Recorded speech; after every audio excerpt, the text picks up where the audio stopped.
जैसा कि हम लोग अगला टॉपिक अब पढ़ने वाले हैं मिक्सचर। तो मिक्सचर में देखते हैं, पहला क्वेश्चन है, दो बर्तनों में दूध और पानी के मिश्रण की समान मात्रा क्रमशः 8:9 और 12:5 के अनुपात में है। अब दोनों मिश्रण अच्छी तरह मिक्स हो गए हैं। प्राप्त नए मिश्रण में दूध और पानी का अनुपात ज्ञात कीजिए। ये क्वेश्चन तो बहुत सिंपल है दोस्तों।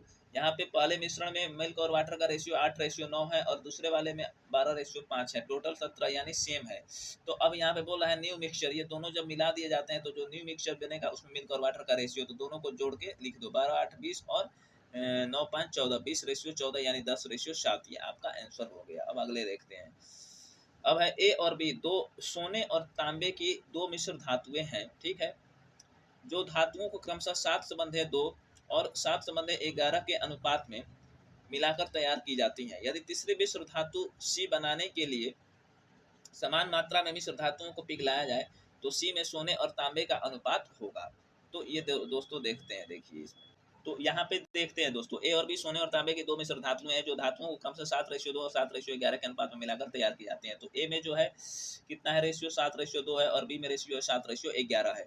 या तीसरी मिश्र धातु सी बनाने के लिए समान मात्रा में मिश्र धातुओं को पिघलाया जाए, सी में जो है न्यू मिक्सचर है, इसमें समान मात्रा में बनाने के लिए, यानी ये 7, 2, 9 हो गया टोटल, और ये टोटल कितना हो गया, 7, 11, 18 हो गया। ये दोनों को सेम करने के लिए ऊपर वाले में 2 से मल्टीप्लाई करेंगे, तो 2 से जब मल्टीप्लाई करेंगे तो 2 7 14 और 2 2 का 4, और ये तो ऐसे है ही 7, 11, तो 14 और 11 7 जोड़ देंगे जब सी बनाने के लिए तो 21 हो जाएगा, और 4 और 11 जोड़ेंगे तो 15 हो जाएगा। दोनों का रेशियो जब निकालेंगे तो 7:5 क्या हो जाएगा, आपका आंसर हो जाएगा तीसरी मिश्र धातु का।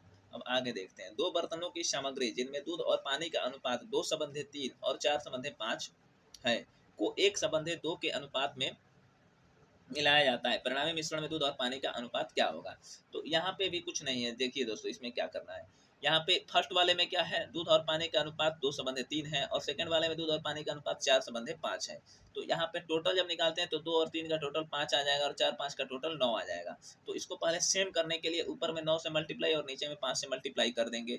फिर 1:2 बनाना है तो ऊपर में 1 से मल्टीप्लाई और नीचे में 2 से मल्टीप्लाई कर देंगे, और जो रेशियो आ जाएगा 18:27 ऊपर वाला और 40:50 नीचे वाला आ जाएगा। अब बोला है परिणामी मिश्रण, तो परिणामी मिश्रण इन दोनों को जोड़ दिया जाएगा, जो आएगा 58:77। ये आपका आंसर हो जाएगा। अब आगे देखते हैं। दो मिश्र धातु ए और बी में जिंक और टिन का अनुपात क्रमशः 5:2 और 3:4 है। एक नई मिश्र धातु बनाने के लिए 7 किलोग्राम मिश्र धातु ए और 21 किलोग्राम मिश्र धातु बी को एक साथ मिलाया जाता है, ठीक है। नई मिश्र धातु में जिंक और टिन का अनुपात क्या होगा।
तो दोस्तों, जैसा कि यहाँ पे हम लोग देख रहे हैं कि यहाँ पे पहले वाले बर्तन में मिल्क और वाटर का रेशियो जो है वो है 3:1, दूसरे वाले में जो है 4:3 और तीसरे वाले में 5:2 है।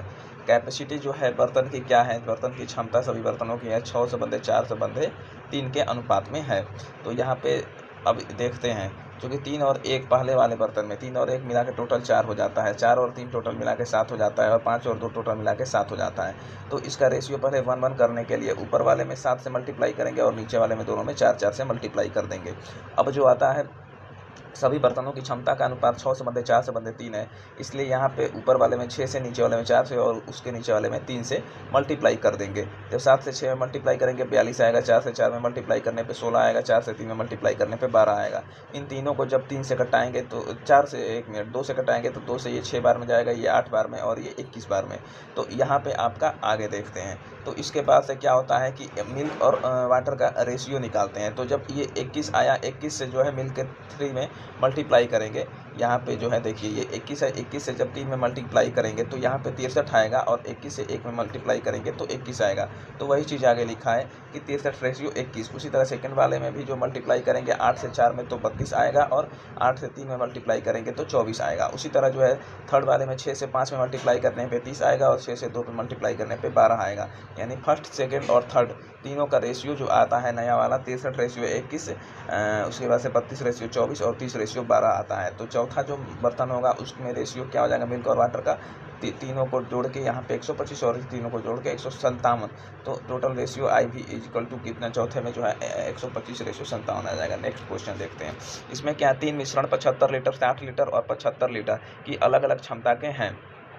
ठीक है, पहले मिश्रण में दूध जो है और पानी का अनुपात 1:5 है और दूसरे मिश्रण में दूध पानी का अनुपात 3:5 है और तीसरे मिश्रण में दूध पानी का अनुपात 5:7 है। अगर तीनों को एक साथ मिला दिया जाए, परिणामी मिश्रण में दूध और पानी का अनुपात ज्ञात कीजिए। तो दोस्तों अब देखते हैं पहला रेशियो इसमें क्या है। मिल्क और वाटर का पहले वाले में 1:5 है, दूसरे वाले में 3:5 है और तीसरे वाले में कितना है, तीसरे वाले में 5:7 है। तो यहाँ पे अब देखते हैं फर्स्ट, सेकंड और थर्ड ये तीनों बर्तन जो है इनकी कैपेसिटी कितनी कितनी है, 75 लीटर, 60 लीटर और 75 लीटर। इसका रेशियो जब करेंगे तो 5:4:5 आ जाएगा 15 से घटाएंगे तो अब यहाँ पे देखते हैं जो फर्स्ट वाले का टोटल आता है 6, इसका टोटल आता है 3, 5, 8 और इसका टोटल आता है 12। अब इसको जो है पहले रेशियो को 1:1 करना है। तो ऊपर वाले में 4 से, नीचे वाले में 3 से और उसके नीचे वाले में 2 से मल्टीप्लाई करेंगे, टोटल 24 हो जाएगा, यानी 1:1 रेशियो हो जाएगा। अब उसके बाद से 5:4:5 में बनाना है इसको, तो 5, 4, 5 से तीनों में मल्टीप्लाई कर देंगे। तो यहाँ पे 5 और 4 से मल्टीप्लाई करने पर 20 आता है, 3, 4 और 3 से मल्टीप्लाई करने पर 12 आता है और 5 और 2 से मल्टीप्लाई करने पर 10 आता है। इन तीनों को जब 2 से कटाते हैं तो 10, 6 और 5 आ जाता है। अब ये 10, 6, 5 से जो है मल्टीप्लाई करेंगे, फर्स्ट वाले में 10 से मल्टीप्लाई करेंगे तो 10:50 हो जाएगा, सेकंड वाले में 6 से मल्टीप्लाई करेंगे तो 18:30 हो जाएगा, थर्ड वाले में 5 से मल्टीप्लाई करेंगे तो 25:35 हो जाएगा। तीनों को जोड़ेंगे इधर तो 53 और इधर 115। तो टोटल अनुपात जो है परिणामी मिश्रण में दूध और पानी का अनुपात 53:115 होगा। अब आगे देखते हैं। आगे है एक बाल्टी में 5:3 के अनुपात में 2 तरल पदार्थ ए और बी का मिश्रण है। यदि 16 लीटर तरल को 16 लीटर तरल बी से बदल दिया जाए तो 2 तरल पदार्थों का अनुपात 3:5 हो जाता है। बाल्टी में कितना तरल बी था। तो दोस्तों यहाँ पे जैसे कि देखते हैं हम लोग A:B कितना है, 5:3 है, टोटल 8 हो गया। और जो दूसरा रेशियो A:B का है 3:5 है। ओल्ड वाला 5:3 है, न्यू वाला 3:5 है, टोटल 8 और 8 है। अब यहाँ पे देखते हैं कि 5 में से 2 खत्म होता है तब ना 3 आता है, यानी पार्ट ऑफ मिक्सचर बराबर हो जाएगा 2/5, यानी 2 क्या है टेकन आउट है और 5 क्या है इनिशियल मिक्सचर है। यानी इनिशियल मिक्सचर 5 है तो उसमें से 2 भाग निकाल दिया जाता है, क्योंकि 5 ए है उसमें से 2 निकाल के 3 होता है। ठीक, तो 2/5 ये हो गया। अब यहाँ पे देखते हैं चूँकि 16 लीटर मिक्सचर को निकाला जाता है और 16 लीटर प्लस बी को जोड़ दिया जाता है, तो कमी किस में होता है, ए में होता है। कमी किस में होता है, ए में होता है। अब ये क्या करते हैं कि 2 = 16, 2 = 16, क्योंकि ए में कितनी कमी होती है, 2 की कमी होती है, मतलब टेकन आउट जो होता है। तो ए = 8 हो गया, ए = 8 हो गया। तो इनिशियल मिक्सचर कितना था, चूँकि 5 था तो इनिशियल मिक्सचर 5 था, तो 5 = कितना हो जाएगा, 40 लीटर। 40 लीटर 5 का वैल्यू हो जाएगा। अब 40 लीटर को A:B में बांटते हैं, A:B में बांटते हैं 40 लीटर को 5:3 में। 5 और 3 टोटल होता है 8। 8 की वैल्यू कितनी है, तो 40। तो 1 की वैल्यू हो जाएगी 5, 1 की वैल्यू जब 5 होगी तो 3 की वैल्यू हो जाएगी 15, 3 की वैल्यू हो जाएगी 15। अब यहाँ पे देखते हैं क्या है, 40 बी का भाग निकालना है। चूंकि कह रहा है कि बाल्टी में कितना तरल बी था, तो बी का भाग निकालने के लिए टोटल 40 था और 40 में 3 क्या था, बी था, 3 क्या था, बी था, और टोटल कितना था, तो 3, 5, 8 था, 3, 5, 8 था। तो 8 से 5 बार और 5 से 3 बार, यानी बी = 15 लीटर आंसर हो गया। अब आगे देखते हैं। एक बाल्टी में 6:5 के अनुपात में 2 तरल पदार्थ ए और बी का मिश्रण है। यदि 33 लीटर तरल को 33 लीटर तरल बी से बदल दिया जाए तो 2 तरल पदार्थों का अनुपात 3:4 हो जाता है। बाल्टी में कितना तरल ए था। ये भी question direct same to same वैसे ही है दोस्तों। तो इसमें देखिए, इसमें ए रेशियो भी ओल्ड में है 6:5 और न्यू में है कितना 3:4। टोटल हो गया 6 5 11 और 3 4 7।